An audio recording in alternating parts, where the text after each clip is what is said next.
Berikut ini beberapa settingan wajib di HP Samsung, terutama untuk HP Samsung yang baru dibeli. Oke, langsung saja teman-teman kita masuk ke pembahasannya. Pastikan teman-teman simak video ini hingga selesai.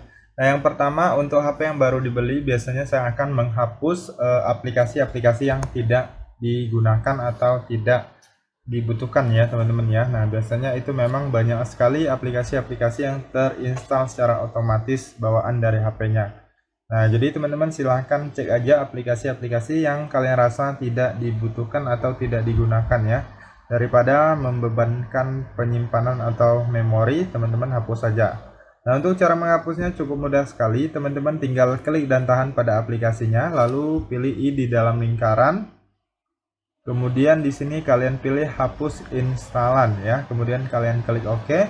Lalu aplikasinya akan terhapus. Nah, jadi teman-teman silahkan ulangi cara ini di aplikasi-aplikasi yang tidak digunakan atau tidak dibutuhkan. Oke, kita lanjut untuk setting yang selanjutnya adalah setting di bagian pusat kontrol atau panel cepat. Nah, jadi teman-teman bisa mengurutkan menu-menu yang ada di sini ya.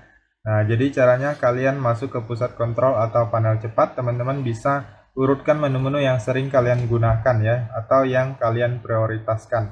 Nah, di sini setelah masuk ke pusat kontrol atau panel cepat, kalian klik aja di bagian icon pensil. Kemudian selanjutnya kalian bisa edit dulu di bagian yang atas. Nah, ini teman-teman bisa kurangi ataupun kalian bisa menambahnya ya, teman-teman ya. Nah, kalian tinggal cari aja di sini. Nah, kalian tinggal tambah, maka dia akan bertambah di bagian atasnya. Kemudian kalian kurangi dan bisa kalian tukar dengan menu yang mungkin lebih sering kalian gunakan ya teman-teman ya. Nah, kalau udah klik selesai, kemudian kalian lanjut lagi di bagian yang ini, yang sampingnya. Nah, di sini kalian bisa mengurangi yang tidak perlu atau yang tidak digunakan ya teman-teman ya. Nah, kalian cari di bagian bawah ini ada juga menu-menu yang mungkin tersembunyi yang tidak kalian ketahui. Nah, ini posisinya bisa kalian ubah. Nah, kalian urutkan aja sesuai dengan kebutuhan kalian ya, teman-teman ya. Nah, kalau udah lalu kalian klik selesai. Kemudian kalian lihat hasilnya, maka dia akan berurutan sesuai dengan yang kalian atur tadi. Oke, kita lanjut untuk setting selanjutnya. Biasanya saya akan menambahkan widget ya, teman-teman ya. Nah, jadi di sini misalnya di layar HP-nya belum ada jam, widget jam, kalian bisa tambahkan ya.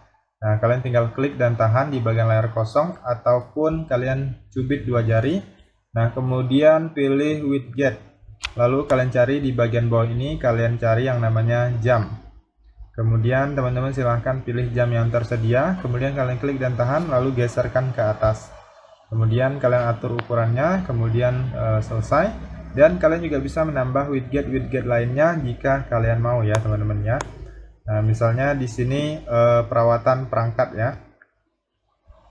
Nah, di sini teman-teman bisa klik dan tahan lalu geserkan ke atas ini dan kalian atur ukurannya. Nah, jadi di sini bisa juga untuk yang mengoptimalkan perangkat ya widget ini ya. Jadi teman-teman bisa sesuaikan juga, bisa tambahkan widget-widget lainnya apabila kalian mau ya. Oke, kita lanjut untuk setting selanjutnya adalah setting di bagian keyboard ya teman-teman ya. Nah, jadi untuk HP baru pertama kali itu biasanya saya akan setting juga di bagian keyboardnya agar penggunaannya lebih mudah ya. Nah, kita masuk ke pengaturan, kemudian selanjutnya teman-teman silahkan cari di bagian yang namanya manajemen umum. Nah, setelah kalian masuk di bagian manajemen umum, di sini kalian pilih pengaturan keyboard Samsung. Lalu di sini teman-teman silahkan atur, di sini ada bahasa dan tipe. Nah, di sini teman-teman bisa menambahkan bahasa yang lainnya ya. Nah, ini dia ada bahasa input, teman-teman bisa tambahkan bahasa yang tersedia, bisa diunduh dulu. Kemudian biasanya saya itu akan menonaktifkan yang ini, text predictive. Biasanya kalau aktif itu dinonaktifkan aja.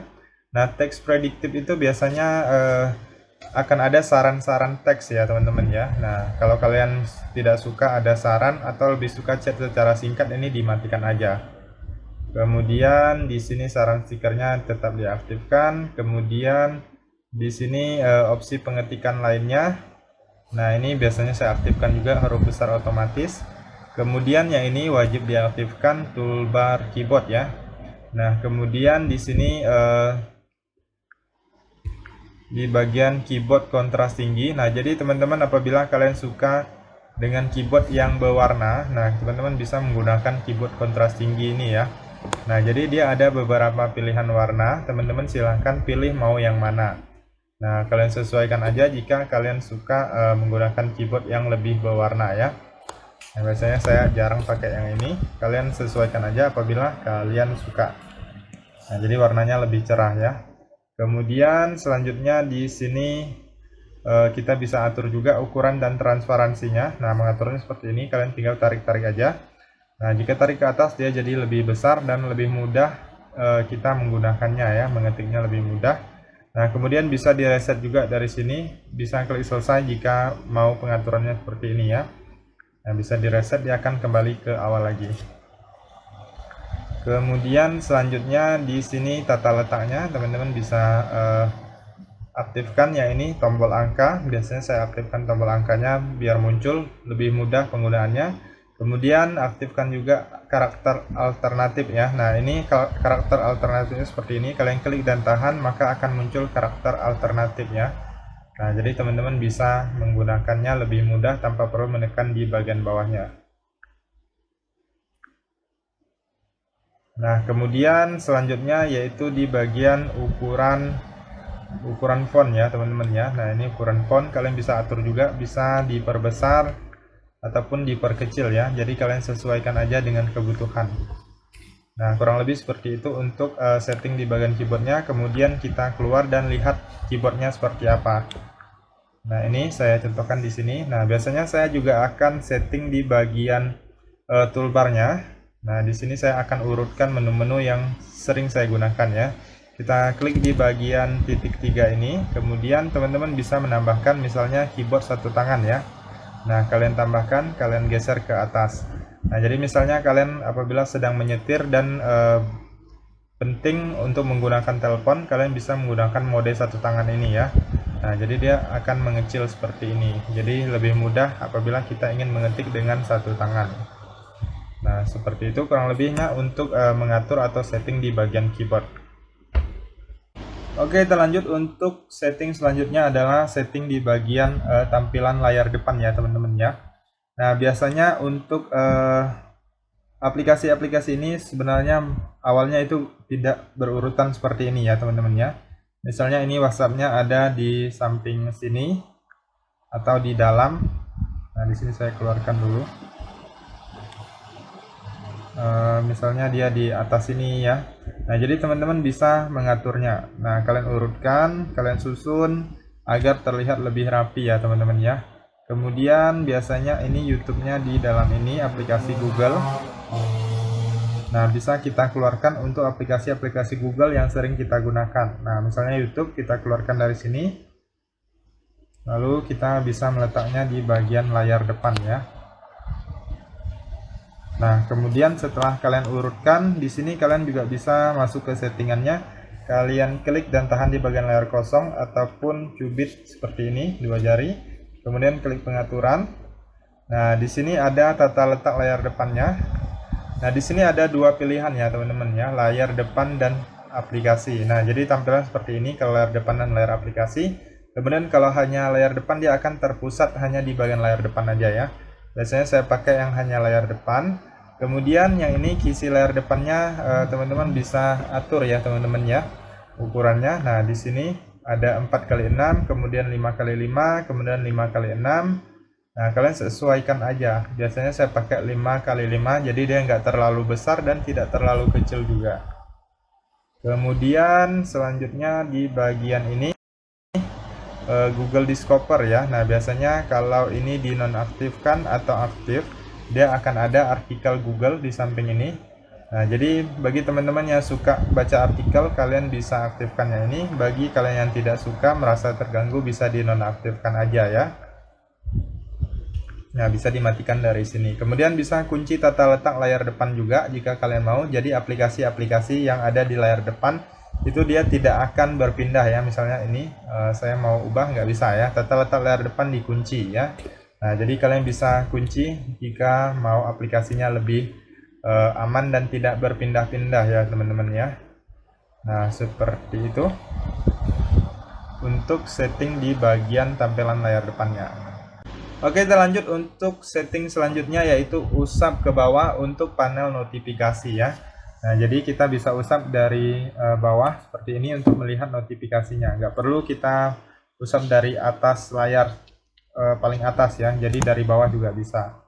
Nah, untuk mengaktifkan setting ini cukup mudah. Kalian cubit dua jari, kemudian pilih pengaturan, lalu selanjutnya di sini teman-teman silahkan klik di bagian ini, usap ke bawah untuk panel notifikasi yang ini kalian aktifkan ya teman-teman ya. Nah, jadi kalau sudah diaktifkan maka sudah bisa kalian gunakan. Nah, misalnya di sini kalian tinggal usapkan aja seperti ini, maka sudah bisa melihat notifikasi ya, atau panel notifikasinya.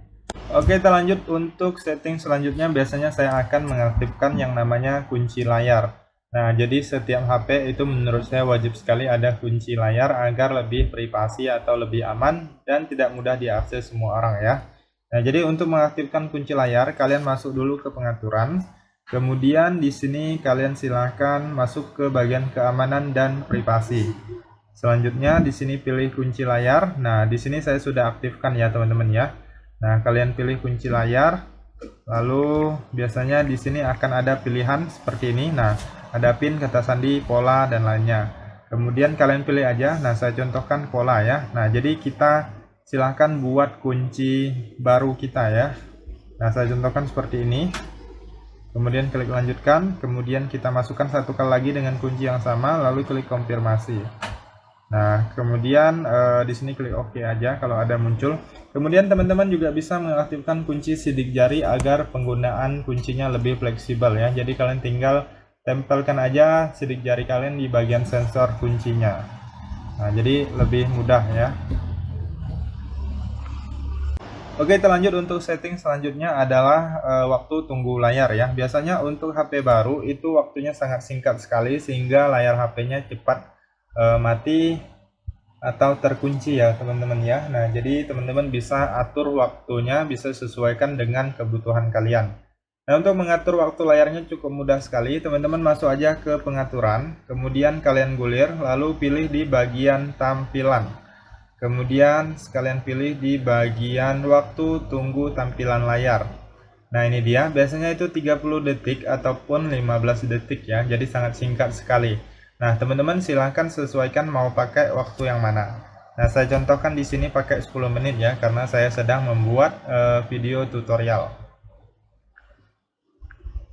Oke, kita lanjut untuk setting selanjutnya adalah ketuk 2 kali. Nah, jadi teman-teman bisa mengunci layar kalian dengan ketuk 2 kali, ataupun kalian ingin menyalakan layarnya dengan ketuk 2 kali juga ya. Nah, jadi fitur ini menurut saya sangat wajib sekali diaktifkan ya teman-teman ya. Nah, jadi setting selanjutnya adalah mengaktifkan ketuk 2 kali. Nah, caranya cukup mudah. Kalian masuk ke pengaturan, lalu kalian gulir, kalian cari di bagian fitur lanjutan. Nah, setelah teman-teman masuk di bagian fitur lanjutan, kalian klik di bagian gerakan dan gestur. Nah, ini dia ketuk 2 kali untuk menghidupkan layar, kalian aktifkan. Kemudian ketuk 2 kali untuk mematikan layar. Nah, ini kalian aktifkan juga. Kemudian teman-teman silahkan praktek, kalian ketuk 2 kali. Nah, layarnya sudah terkunci. Kemudian ketuk 2 kali, maka bisa menyalakan layarnya ya. Nah, sangat bermanfaat sekali tanpa perlu kita menekan tombol power di sini. Oke, kita lanjut untuk setting selanjutnya adalah RAM plus atau penambahan RAM ya. Nah, jadi bagi teman-teman yang suka membuka atau mengakses aplikasi-aplikasi yang berat, kemudian suka multitasking, cocok sekali menggunakan setting atau menggunakan fitur RAM plus ini ya teman-teman ya. Nah, jadi penggunaan ini bisa membuat HP kita menjadi lebih ringan ya, tentunya performanya menjadi lebih bagus. Nah, untuk mengaktifkan RAM plus, teman-teman masuk ke pengaturan, kemudian kalian cari di bagian perawatan perangkat, lalu pilih memori. Nah, di sini sedang memeriksa, kalian tunggu sebentar. Nah, kalau ada opsi ini untuk bersihkan sekarang atau perbaiki sekarang, kalian klik aja ya. Nah, jadi dia akan mengosongkan aplikasi-aplikasi yang berjalan di latar belakang ya. Nah, kemudian di sini kalian lihat di bagian bawah ada yang namanya RAM plus. Nah, ini dia. Nah, jadi teman-teman aktifkan dulu di sini RAM plus, kemudian kalian pilih RAM yang kalian inginkan, kemudian pilih mulai ulang. Nah, jadi HP kalian akan di restart, dimatikan, kemudian menyala lagi sebentar, hanya sebentar aja ya. Nah, jadi nanti RAM-nya akan bertambah sesuai dengan yang kalian pilih. Jadi kalian klik aja mulai ulang. Nah, di sini saya lanjut ke setting selanjutnya ya, karena kita sedang membuat tutorial. Oke, kita lanjut untuk setting yang terakhir adalah menu asisten ya teman-teman ya. Nah, jadi teman-teman bisa misalnya untuk mematikan HP, screenshot dan lainnya, misalnya mengecilkan volume, menaikkan volume tanpa menggunakan tombol samping ini ya. Bisa menggunakan dengan yang namanya menu asisten. Nah, langsung saja kita masuk ke pengaturan untuk settingnya. Nah, jadi kalian masuk ke pengaturan, kemudian kalian cari di bagian yang namanya aksesibilitas. Nah, kalian klik di bagian aksesibilitas, lalu kalian pilih interaksi dan kecekatan. Nah, ini dia menu asisten. Kalian silahkan aktifkan di sini, lalu klik izinkan. Nah, dia sudah muncul, ini dia. Nah, kalian tinggal klik aja. Nah, bisa di sini untuk gambar layar atau screenshot. Kemudian bisa juga untuk mengatur kecerahan, volume dan lainnya ya. Nah, teman-teman bisa pelajari untuk menu-menu lainnya. Nah, di sini apabila ada tampilkan sebagai icon add, kalian bisa aktifkan juga ya. Jadi dia tersembunyi di samping ini. Kemudian bisa mengatur transparansi dan lainnya. Untuk settingan lainnya teman-teman bisa pelajari aja ya. Oke, itu saja teman-teman untuk beberapa settingan wajib HP Samsung. Semoga bermanfaat. Apabila ada tambahan lainnya, teman-teman bisa cantumkan di kolom komentar video ini.